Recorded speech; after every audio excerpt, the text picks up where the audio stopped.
ಈ congratulations brother ಅಂತ ಬಂದು ಫಸ್ಟ್ ನನಗೆ ಕತೆ ಹೇಳಿದ್ದು ಬಂದು ಸಂತು ನನ್ನ ಮನೆಗೆ ಬಂದು ಕತೆ ಹೇಳಿದಾಗ ನನಗೆ ಐ ಫೌಂಡ್ ಇಟ್ ಈಸ್ ಒಂದು ಕಂಟೆಂಟ್ ಓರಿಯೆಂಟೆಡ್ ಸಿನಿಮಾ ಅಂತ ನನಗೆ ಇಷ್ಟ ಆಯಿತು. ನನಗೆ ಕಂಟೆಂಟ್ ಓರಿಯೆಂಟೆಡ್ ಅದು ಒಂದು ಕೆಲವು ಕಂಟೆಂಟಲ್ಲಿ ಕೆಲವು ಇಟ್ ಇಸ್ ಅ ನ್ಯಾಚುರಲ್ ಆಗಿ ನಾವೆಲ್ಲರೂ ನೋಡಿದ್ದೀವಿ ಒಂದು 3-4 ಇಯರ್ಸ್ ಬ್ಯಾಕ್. ಆ ಕಂಟೆಂಟ್ ಇಟ್ಕೊಂಡು ಆ ಸಂದರ್ಭದಲ್ಲಿ ಏನು ಆಗಿರ್ಬೋದು ಅನ್ನೋದ್ರ ಮೇಲೆ ಈ ಕತೆ ಬೇಸ್ ಮೇನ್ ಅದೇನೆ ಅಡಿಪಾಯ, ಫೌಂಡೇಶನ್ ಇಸ್ ಅದೇ ಆಗಿರೋದು. ಸೊ ಅಲ್ಲಿಂದ ಕತೆ ಬೆಳ್ಕೊಂಡು ಹೋಗುತ್ತೆ ಅದು. ಸೊ ಇದರಲ್ಲಿ ನನಗೆ ಸಂತು ಹೇಳಿದೆ, ಸರ್ ಈ ಥರ ನೀವು ಮಾಡಬೇಕು ಅಂತ ಹೇಳಿದೆ. ಸರಿ ಆಯಿತು ಮಾಡ್ತೀನಿ ಬಿಡಪ್ಪ ನಿಮಗೋಸ್ಕರ ಐ ಡೂ ಇಟ್ ಅಂತ ಹೇಳಿದೆ. ಪ್ರಶಾಂತ್ ಪ್ರೊಡ್ಯೂಸರ್ ಆದರು, ಮತ್ತು ಡೈರೆಕ್ಟರ್ ಪ್ರತಾಪ್, ಗುರು ಕ್ಯಾಮ್ರಾಮನ್ ಆಯಿತು. ಬಟ್ ಮ್ಯೂಸಿಕ್ ಡೈರೆಕ್ಟರ್ನ ಇವತ್ತೇ ನಾನು ಫಸ್ಟ್ ಟೈಮ್ ನಾನು ಮೀಟ್ ಮಾಡಿದ್ದು. ಅದು ಹೇಳ್ತಾಯಿದ್ರು ಭಾಳ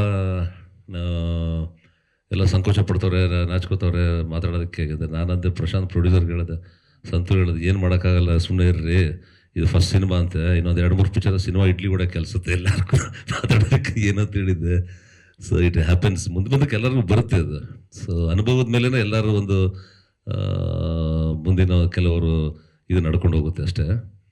ಬಟ್ ಈ ಸಿನಿಮಾ ಒಂದು ಹೇಳೋದಂದ್ರೆ ಬಿಕಾಸ್ November 18 ಸ್ಟಾರ್ಟ್ ಮಾಡಿದ್ದಾರೆ. ಸೊ ಇವಾಗ as on today complete is on schedule, ಎಲ್ಲ ಮುಗಿಸಿದ್ದಾರೆ. ಪೋಸ್ಟ್ ಪ್ರೊಡಕ್ಷನ್ ವರ್ಕ್ ನಡೀತಾ ಇದೆ. ಈಗ ಸಂತ ಹೇಳೋಂಗೆ ಬಿಕಾಸ್ ದುಬೈನಲ್ಲಿ ಒಂದು ಫಸ್ಟ್ ಸಾಂಗ್ ಅದು ಒಂದು ರಿಲೀಸ್ ಮಾಡ್ತಾ ಇದೀವಿ ಅಂತ ಹೇಳಿದೆ. ನಾನು ಒಂದೇ ಒಂದು ಹೇಳಲಿಕ್ಕೆ ಇಷ್ಟಪಡ್ತೀನಿ, ಯಾಕಂದರೆ ಇಲ್ಲಿ ಪ್ರೊಡ್ಯೂಸರ್ಸ್ ಇದ್ದಾರೆ, ಡೈರೆಕ್ಟರ್ಸ್ ಇದ್ದಾರೆ, ಎಲ್ಲರೂ ಇದ್ದಾರೆ, ನೀವು ಮಾಧ್ಯಮದಲ್ಲಿ ಎಲ್ಲರೂ ಇದ್ದೀರ, ಭಾಳ ಜನ ಕೆಲವು ಸೀನಿಯರ್ಸ್ ಇದ್ದೀರ, ನನ್ನ ಕೊಲೀಗ್ಸ್ ಇದ್ದೀರ, ಈಗ ಹೊಸ್ದಾಗಿ ಬಂದಿರೋ ಎಲ್ಲ ಎಲೆಕ್ಟ್ರಾನಿಕ್ ಮೀಡಿಯಾ ಮತ್ತು ಎಲ್ಲರಿಗೂ ಹೇಳ್ತೀನಿ. ಈಗ ಅದೇ ಡಿಸ್ಕಸ್ ಮಾಡ್ತಾ ಇದ್ವಿ, cinema planning is most important. ನೀವು ಕತೆಗೆ ಏನು ಮಾಡ್ತೀರಾ ಅದಕ್ಕೆ ಜೊತೆಯಲ್ಲಿ ಪ್ಲ್ಯಾನಿಂಗ್ ಇಂಪಾರ್ಟೆಂಟ್. ಒಂದು 40 ಡೇಸ್ ಶೂಟಿಂಗ, 45 ಡೇಸ್ ಶೂಟಿಂಗ ಕರೆಕ್ಟ್ ಆಯ್ತು, ಓಕೆ. ಯಾವುದೋ ಒಂದು 5 ಡೇಸೋ 6 ಡೇಸೋ ಅಥವಾ 1 ವೀಕ್ ಹೆಚ್ಚು ಕಮ್ಮಿ ಆಗ್ಬೋದು, ಯಾಕಂದ್ರೆ ಬಿಕಾಸ್ ಪ್ರಕೃತಿ ಕೈ ಕೊಡ್ಬೋದು, ಅಥವಾ ಲೊಕೇಶನ್ಸು ಪರ್ಮಿಷನ್ಸ್ ಇದಾಗ್ಬೋದು, ಅಥವಾ ಯಾರೋ ಕೆಲವು ಆರ್ಟಿಸ್ಟ್ಗೋ ಕೆಲವು ಡೈರೆಕ್ಟ್ರು ಕ್ಯಾಮ್ರಾಮನ್ ಯಾರಿಗೋ ಅವರಿಗೆ ಒಂದು ಹೆಲ್ತ್ ಅಪ್ಸೆಟ್ ಆಗ್ಬೋದು 1 or 2 ಡೇಸು. ಸೊ ಇದೆಲ್ಲ ಒಂದು ಬ್ಯಾಲೆನ್ಸಿಂಗಲ್ಲಿ ಇಟ್ಕೋಬೇಕಾಗುತ್ತೆ ಒಂದು 1 ವೀಕ್. ಬಟ್ ಅದಕ್ಕಿಂತ ಜಾಸ್ತಿ ಒಂದು 40-45 ಡೇಸ್ ಅಂದ್ಕೊಂಡು 90 ದಿನ 100 ದಿನ 150 ದಿನ ಶೂಟ್ ಮಾಡೋದು ಇವತ್ತಿನ ಇದಕ್ಕೆ ಇಟ್ ಇಸ್ ನಾಟ್ ಒಂದು ಇದಲ್ಲ. ಕೆಲವ್ರು ಮಾಡ್ಬೋದು, ದೊಡ್ಡ ಸಿನಿಮಾಗಳು ದೊಡ್ಡ ಬಡ್ಜೆಟ್ಸ್ ಎಲ್ಲ ಮಾಡ್ತಾರೆ, ಯಾಕಂದರೆ ಅವತ್ತು ಪ್ಲಾನಿಂಗ್. ಈಗ ನಾವು ಮಾಡ್ತಾ ಇರಬೇಕಲ್ಲ ಸಿನಿಮಾಗಳೆಲ್ಲ ಹೇಗಿತ್ತು ಅಂತ ಪ್ಲಾನಿಂಗು. ಫಸ್ಟ್ ಸ್ಕ್ರಿಪ್ಟ್ ಪೂಜೆ ಅಂತ ಮಾಡ್ತಾಯಿದ್ರು.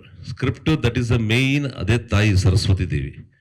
ಆ ಸ್ಕ್ರಿಪ್ಟನ್ನ ನಂಬಿನೇ ಒಬ್ಬ ಪ್ರೊಡ್ಯೂಸರು ಡೈರೆಕ್ಟ್ರು ಎಲ್ಲ ಇದು ಮಾಡೋದು. ಮತ್ತು ಮೇಕಪ್ಪು ಮತ್ತು ಕ್ಯಾಮ್ರಾ, ಈ 3 ಇಸ್ ಮೋಸ್ಟ್ ಇಂಪಾರ್ಟೆಂಟ್ ನನ್ನ ದೃಷ್ಟಿನಲ್ಲಿ. ಕಲಾವಿದರಿಗೆ ಒಂದು ಮೇಕಪ್ ಅಂತ ಎಷ್ಟು ಇಂಪಾರ್ಟೆಂಟು, ಸ್ಕ್ರಿಪ್ಟು ಕಂಪ್ಲೀಟ್ ಅದನ್ನು ನಂಬಿ ಡೈರೆಕ್ಷನ್ ಡಿಪಾರ್ಟ್ಮೆಂಟ್ ಡೈರೆಕ್ಟರ್ ಆಗಿರೋ, ಕತೆ ಬರೆದಿರೋದು, ಡೈಲಾಗ್ ಬರೆದಿರೋ, ಸ್ಕ್ರೀನ್ ಪ್ಲೇ ಮಾಡಿರೋರು, ಅದನ್ನು ನಂಬಿನೇ ಪ್ರೊಡ್ಯೂಸರ್ ದುಡ್ಡು ಹಾಕೋದು. ಜಿ ಕನ್ನಡ ನ್ಯೂಸ್ ಈಗ ನಿಮ್ಮ ಮನೆಯಲ್ಲೇ ನೋಡಿ, ಎಲ್ಲ ಕೇಬಲ್ಗಳಲ್ಲಿ ಈಗ ಲಭ್ಯ.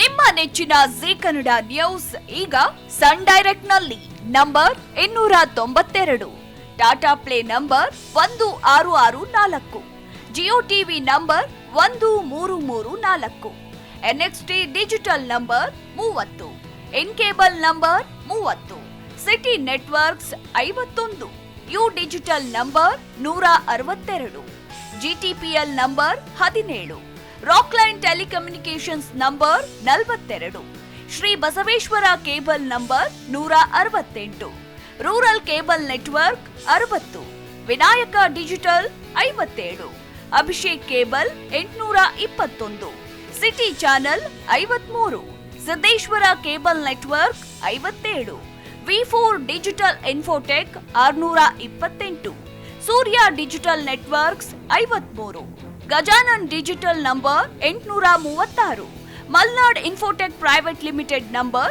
56, Metrocast number 830, Victory digital number 167ರಲ್ಲಿ ನೋಡಿ ಆನಂದಿಸಿ.